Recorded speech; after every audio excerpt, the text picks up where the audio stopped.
Hello అండి, welcome back to our YouTube channel.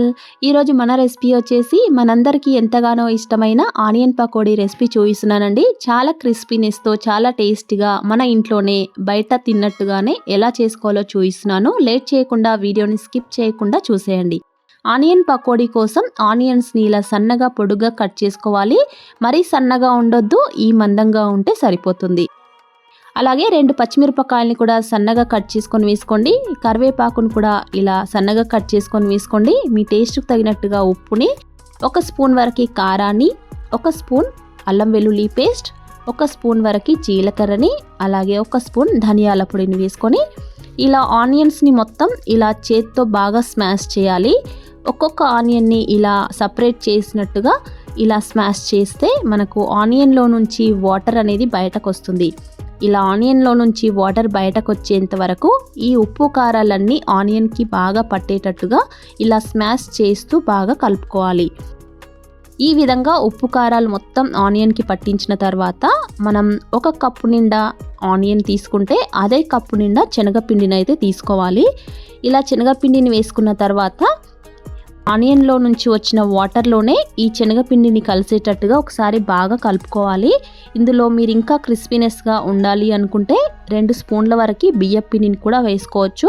నేను బియ్యం పిండిని అయితే వేసుకోవట్లేదు. ఇప్పుడు ఒక 2 లేదా 3 స్పూన్ల వరకు వాటర్ని మాత్రమే వేసుకోండి.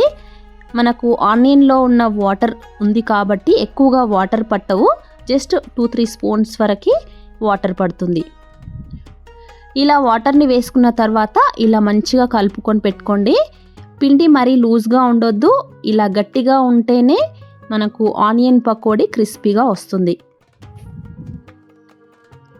చూడండి, ఈ విధంగా ఉండాలి. ఆనియన్ పకోడీ కోసం పిండి ఈ విధంగా ఉంటే సరిపోతుంది. ఇలా అంతా కలుపుకొని పక్కన పెట్టుకోండి. ఇప్పుడు డీప్ ఫ్రై కోసం ఆయిల్ని రెడీగా పెట్టుకోండి.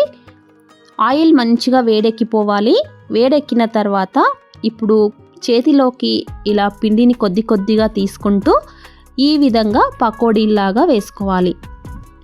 ఇలా ఒకదాని పక్కనే కడాయిలో పట్టినన్ని పకోడీలు అయితే వేసుకోండి. ఇలా వేసుకున్న తర్వాత ఫ్లేమ్ని మీడియం ఫ్లేమ్లో పెట్టి మాత్రమే పకోడీని ఫ్రై చేసుకోవాలి.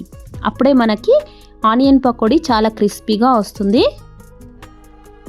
ఇలా మీడియం ఫ్లేమ్లో పెట్టి ఇలా అన్ని వైపులా టర్న్ చేసుకుంటూ గోల్డెన్ బ్రౌన్ కలర్ వచ్చేంత వరకు ఫ్రై చేసుకోండి. మరీ ఎక్కువగా ఫ్రై చేసుకుంటే ఆనియన్ బయటకు తీసిన తర్వాత ఇంకొంచెం ఫ్రై అవుతుంది, అంటే ఆనియన్ అప్పుడు మాడిపోతుంది. కాబట్టి కొంచెం గోల్డెన్ బ్రౌన్ కలర్ రాగానే, చూడండి ఈ కలర్ రాగానే మనం పకోడీని బయటకు తీసుకోవాలి. ఈ విధంగా అన్ని వైపులా ఫ్రై అయిపోయింది. ఇప్పుడు దీన్నంతా ఒక ప్లేట్లోకి పక్కకు వేసుకోవాలి. అదేవిధంగా మిగిలిన పిండిని కూడా ఇలాగే పకోడీలాగా వేసుకొని డీప్ ఫ్రై చేసుకొని పక్కకు తీసుకోండి.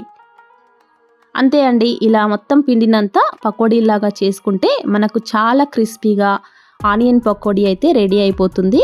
దీన్ని ఇలా పచ్చిమిరపకాయలతో ఇలా కరివేపాకుతో నంచుకొని తినండి, చాలా టేస్టీగా ఉంటుంది. రెసిపీ నచ్చితే లైక్ చేయండి, షేర్ చేయండి. ఛానల్ని సబ్స్క్రైబ్ చేసుకొని వాళ్ళు ఎవరైనా ఉంటే ఛానల్ని తప్పకుండా సబ్స్క్రైబ్ చేసుకోండి. Thank you for watching.